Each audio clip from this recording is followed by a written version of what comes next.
Em outubro do ano passado, Carol veio de São Paulo para estudar em Vitória da Conquista.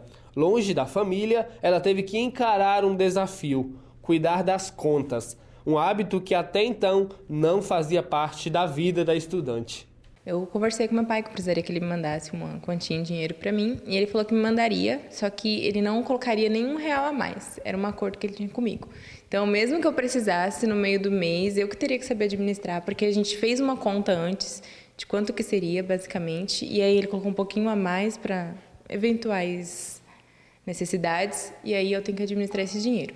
Aí quando chegava esse dinheiro, eu tinha que saber o que eu ia fazer com ele. E eu nunca tinha recebido assim para poder pagar as contas, para fazer, então eu vi a necessidade de começar a organizar, né? Para organizar as contas, Carol não abre mão da velha e boa agenda de anotações. Mas é este aplicativo de celular a ferramenta utilizada por ela na hora de planejar e controlar os gastos do mês. Todo mês, quando cai o dinheiro do meu pai, eu vou fazendo transferências, onde eu for passando débito, ele vai anotando. E o próprio aplicativo, ele mostra onde é que foi gasto por conta do cartão, né?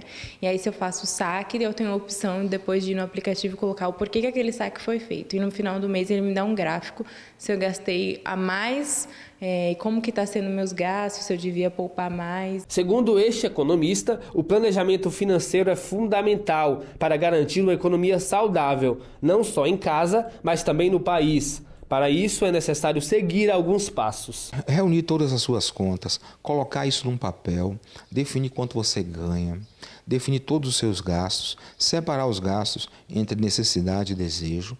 E você vai começar a perceber o quanto você está gastando, onde você está gastando, definir o que você pode realocar, o que você pode cortar, o que você pode colocar, por exemplo, para necessidade, definir metas. No Brasil, nem todo mundo tem esse hábito. Segundo uma pesquisa realizada pelo Serviço de Proteção ao Crédito e a Confederação Nacional dos Dirigentes Lojistas, apenas 51% dos consumidores fazem um controle sistemático do orçamento.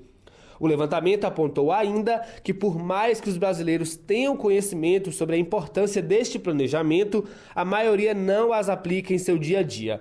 Segundo Marcos Longuinhos, é necessário investir na educação financeira, ainda nos primeiros anos escolares. O ideal é termos nas escolas, sobretudo escolas públicas, em disciplinas iniciais para ensinar as crianças e os adolescentes como lidar com o dinheiro.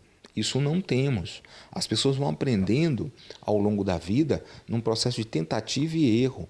E claro, toda vez que erra lidando com dinheiro é um problema. Isso tem problemas de diversos tipos.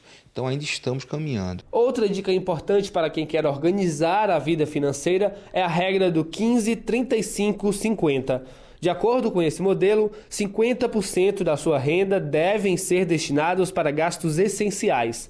35% devem ser utilizados em gastos relacionados à diversão e lazer, e os 15% restantes da renda vão para prioridades financeiras, quitação de dívidas ou poupança. Mesmo seguindo religiosamente o planejamento financeiro, Carol ainda não conseguiu se adequar ao último item. Eu sei administrar para tudo que eu preciso, mas se falar assim, Ana, você precisa guardar dinheiro para fazer uma viagem ou para fazer qualquer coisa do tipo, eu não consigo porque eu sou gastona, mas eu sou aquela gastona, digamos, que administra, sabe? Não a gastona que não sabe para onde que o dinheiro vai. Você tem que ter metas que vão estruturar a sua vida, como ter um imóvel para morar, como pagar suas contas em dia. Então, a poupança é feita para exatamente atender esses requisitos.